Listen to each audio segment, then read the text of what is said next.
Bismillahirrahmanirrahim. Assalamualaikum warahmatullahi wabarakatuh. Hari ini saya ingin mereview regulator Huben Cricket K1 seri K1. Ternyata kemarin saya dulu pernah menggunakan regulator Huben Cricket K1 ya. Ini Huben Cricket K1 yang beberapa waktu yang lalu saya pernah gunakan. Ini sebenarnya sudah bagus. Bagus kalau menurut saya itu sudah cukup bagus lah. Terutama peruntukannya untuk berburu. Ini bukan untuk lomba ya teman-teman. Jadi waktu itu saya sudah merubah beberapa konstruksi karena itu menyesuaikan dengan unit buru saya, buru produk dari GS88, di mana memang dratnya itu, drat di bagian chambernya itu kan dratnya M18, sedangkan drat standar ukuran regulator itu adalah G setengah, sehingga butuh penyesuaian terkait dengan drat. Nah, pada regul Huben K1 yang pertama dulu, ini drat yang masuk ke bagian chamber saya sudah rubah menjadi M18. Kemudian karena bagian ininya ini bagian o-ring yang bagian sini itu karena terlalu tipis, sehingga itu kan airnya itu rembes keluar. Jadi karena ringnya ini tipis, tidak mampu menahan tekanan angin yang sebegitu besar, sehingga inisiatif saya ini tidak bisa digunakan. Kemudian saya menggunakan o-ring yang di bagian pangkal ini. Oke, memang sementara itu tidak masalah ya teman-teman, tapi salah satu fungsinya itu tidak bekerja secara maksimal, dimana memang di bagian ini ya, di bagian sini ini kan ada ruang lubang buangan atmosfer, sehingga fungsinya lubang ini itu untuk mengeluarkan angin yang terjebak di ruang di spring, karena ini sudah ketutup sama o-ringnya, sehingga lubang ini tidak berfungsi lagi teman-teman. Sehingga solusinya itu kemarin saya bor lubang ini, saya pindahkan ke bagian sini sehingga dibor miring ya, ukuran 1 mm kurang lebih seperti itu. Karena suatu hal insiden kemarin ini, kalau K1 ya, Huben K1 yang pertama itu menggunakan drat kan di sini. Ini dikencangin atau dikendorin, itu menyesuaikan pada setelan output yang kita inginkan. Karena memang waktu itu saya itu ceroboh teman-teman, pemasangan drat itu miring, sehingga drat bagian ini tuh sudah berubah teman-teman, sehingga regul ini ya intinya nggak bisa digunakan lagi kan, ini sudah oblak teman-teman. Sehingga kemarin tuh saya beli lagi regul cricket yang K1 ya, dari Randi Winata kalau nggak salah, seperti itu. Memang harganya memang ada kenaikan dikit ya teman-teman. Kemarin nih saya beli ini 680 atau 675 ribu. Namun saya ketika order kedua Huben K1 juga serinya itu nih harganya itu sekitar 800-an. Jadi bentuknya seperti ini. Ini berbeda teman-teman dengan K1 yang pertama, dapatnya itu berbeda teman-teman. Jadi saya tuh lebih suka nyebutnya ini Huben Cricket K1 generasi pertama, ini generasi kedua. Nah, apa saja bedanya teman-teman? Yang pertama, sekali secara tampilan itu kelihatannya sama teman-teman. Kelihatannya sama. Cuman kita mendapatkan ini, tutup drat. Jadi ini bisa digunakan sebagai untuk tester ya, tester tekanan. Jadi kita tidak perlu order lagi teman-teman. Kalau yang dulu ini saya buatkan ya untuk tester setting regulator, tapi kalau yang kedua itu kita sudah mendapatkan tabung tester ini teman-teman. Nah, secara fisik itu sama teman-teman ya, kelihatannya sama ya. Ini gen 1, ini gen kedua. Bedanya itu di sini. Warnanya kalau yang pertama itu hijau, kemudian yang kedua itu warnanya hitam. Nah, bedanya di setelan ini, setelan outputnya. Kalau yang pertama itu kan kita menggunakan obeng ya, menggunakan obeng, kemudian setelah mendapatkan tekanan yang ingin kita capai, kemudian dikencingin lagi dengan sebuah baut ya agar tidak oblak seperti itu. Ini yang pertama. Namun yang generasi kedua itu sudah menggunakan kayak gini teman-teman, ada busingnya seperti ini teman-teman. Jadi bentuknya seperti ini. Jadi kalau kita mau setel output itu tinggal diputar saja teman-teman, nanti di bagian ini dikencengin gitu. Berbeda kalau yang generasi pertama itu kita harus menggunakan obeng, kemudian kita menggunakan kunci L untuk menyetelnya. Tapi kalau yang kedua itu nggak perlu lagi, jadi lebih praktis. Nah bentuknya itu sama teman-teman.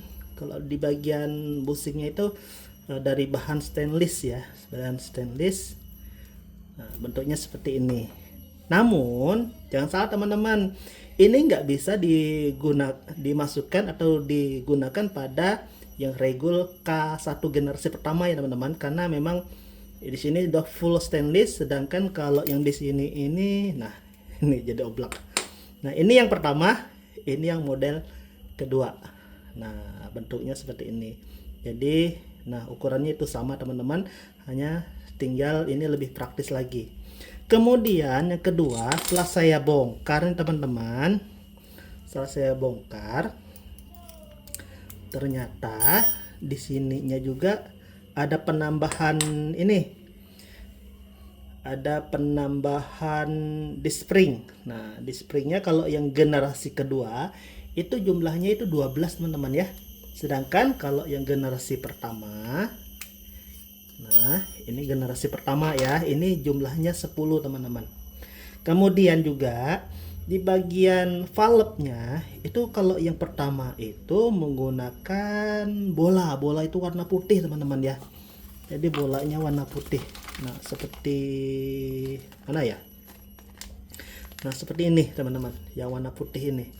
Nah tapi kalau untuk yang generasi kedua itu sudah yang hitam, valve-nya hitam. Ini tidak perlu diganti-ganti lagi ya teman-teman ya. Selain ini berjumlahnya 2 lebih banyak, kemudian ini juga sudah menggunakan bahan warna hitam, bukan Sustapek ya teman-teman. Kemudian juga setelah saya ukur teman-teman, ternyata di bagian di sini juga agak lebar sedikit teman-teman ya. Di bagian ruang di spring ini kelihatannya tuh lebih lebar sedikit. Karena kenapa?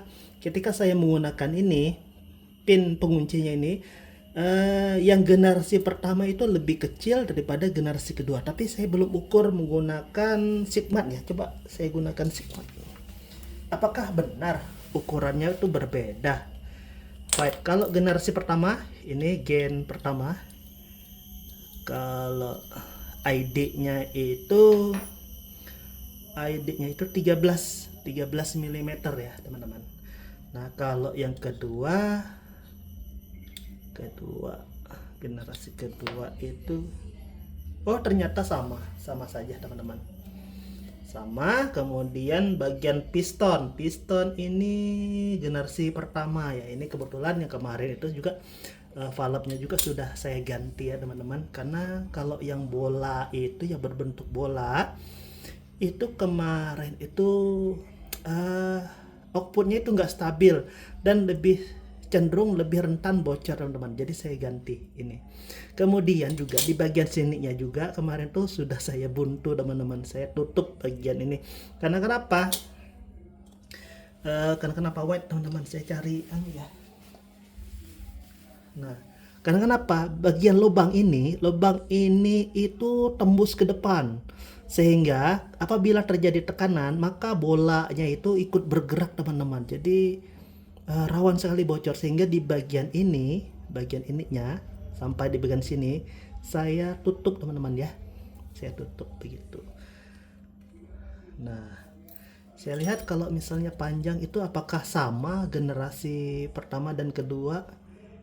Ini yang kedua ya, 22 mili, yang pertama oh sama juga teman-teman, ternyata 22 mili, itu sama, hanya beda di springnya saja ini tinggal ditambahin saja teman-teman ya. Dari yang pertama itu 10, yang kedua itu 12 gitu. Jadi susunannya 2 3 3 2 gitu. Kemudian ini karena saya ulangi lagi karena saya menggunakan unit GS88 di mana draft chambernya itu semuanya M18 dan saya itu kurang suka ya melihat tampilan bagian regulnya apabila memanjang. Jadi saya ingin mempertahankan bentuknya biar lebih kompak seperti itu, sehingga di bagian drat ini saya ganti dari G setengah menjadi M18.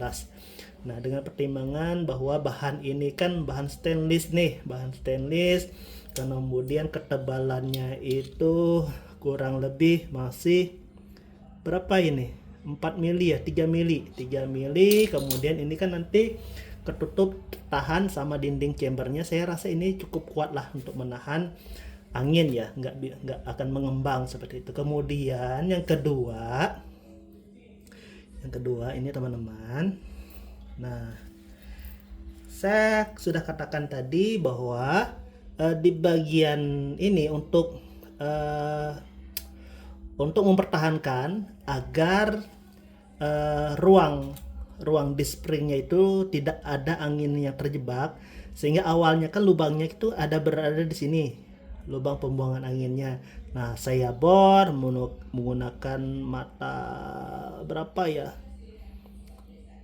1 mili lah kalau nggak salah, itu saya bor, kemudian ditembusnya di sini teman-teman, tembusnya di sini, lubang di sini ya teman-teman.